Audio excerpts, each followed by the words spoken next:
أعوذ بالله من الشيطان الرجيم بسم الله الرحمن الرحيم إن أكرمكم عند الله أتقاكم صدق الله العظيم الحمد لله رب العالمين والصلاة والسلام على أشرف الأنبياء والمرسلين وعلى آله وأصحابه أجمعين প্রিয় ভাইরা আসসালামু আলাইকুম রাহমাতুল্লাহ।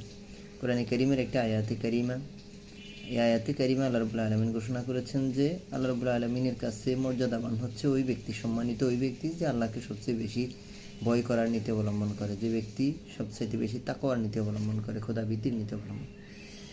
তো তাহলে এই তাকওয়া শব্দের অর্থ কি? তাকওয়া শব্দটি ওয়াকিউন শব্দের অর্থ থেকে, ওয়াকিউন থেকে এসেছে। এর অর্থ হচ্ছে খোদাভীতি, এর অর্থ হচ্ছে সতর্কতা, তারপরে হচ্ছে অর্থাৎ চোখ কান খোলা রেখে জীবনযাপন করা, এক কথায়।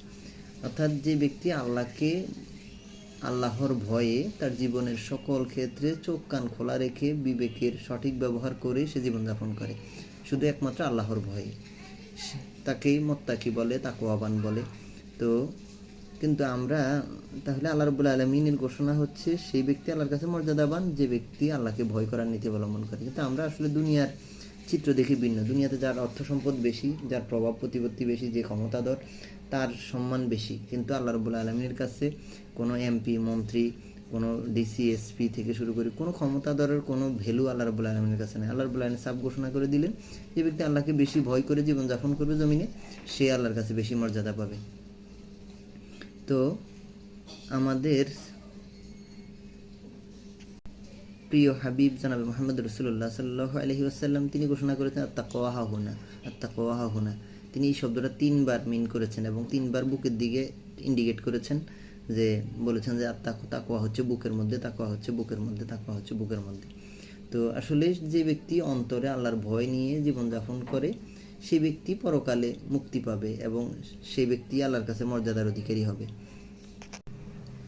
কিন্তু বর্তমানে আল্লাহ রাব্বুল আলামিনের ভয় আমাদের অন্তর থেকে একবারে উঠে গিয়েছে। আমরা প্রত্যেকটা কদমে কদমে আল্লাহ রাব্বুল আলামিনের নাফরমানি করছি।